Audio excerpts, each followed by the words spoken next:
Hello. Makes me feel special because in Germany, I live in the countryside too, but it's really flat. And to be here and make work makes it all the more interesting to discover the landscape through the work and see local artists how they negotiate the work. The landscape here is absolutely incredible. The people are very friendly and welcoming.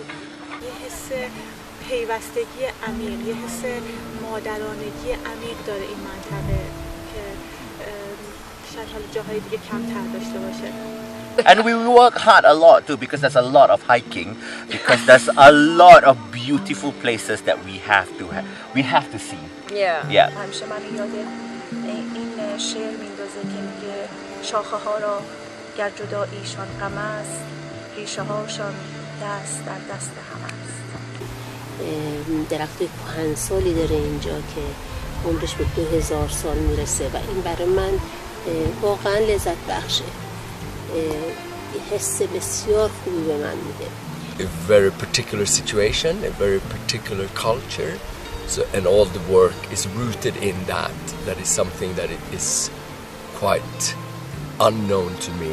This part of the world, I've never been so close to this area. و اون ارتباط اجتماعی قشنگی که با هم دارن و اون چیزهایی که دیگه تقریبا الان ما تو جوامع شهری کم میبینیم، این نوع ارتباط خالصانه و رابطه قشنگ و فامیلی و بدون دغدغه رو.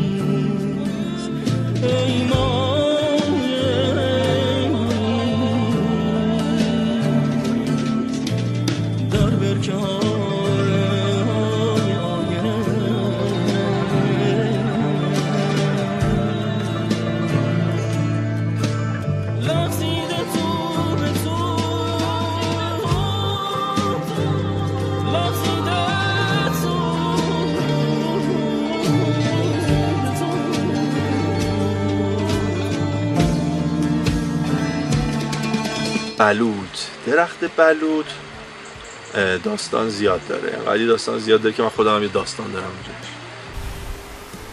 من دوست داشتم درخت باشم، درخت بلوط. یقینا درخت بلوط. درخت بلوط چیزی که میشه بهش تکیه داد. هیکل قدرتمند و شادابی داره. ما میگیم سفید، میگیم سیاه، میگیم شادی، میگیم غم، بعد انسان رو میسازه.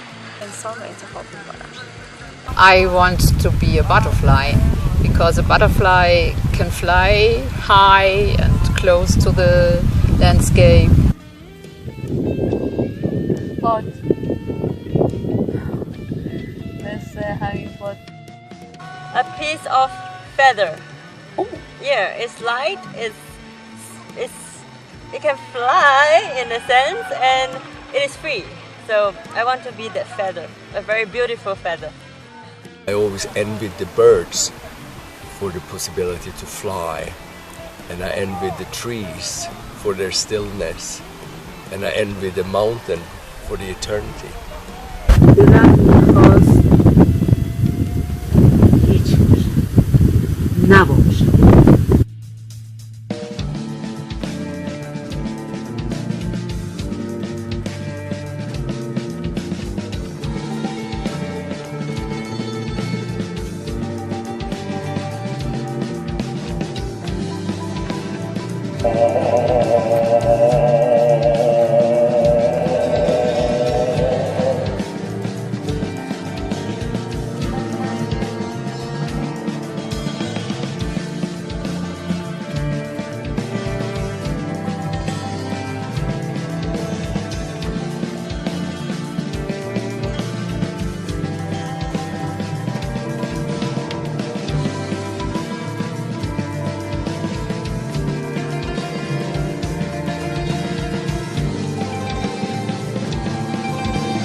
من فکر میکنم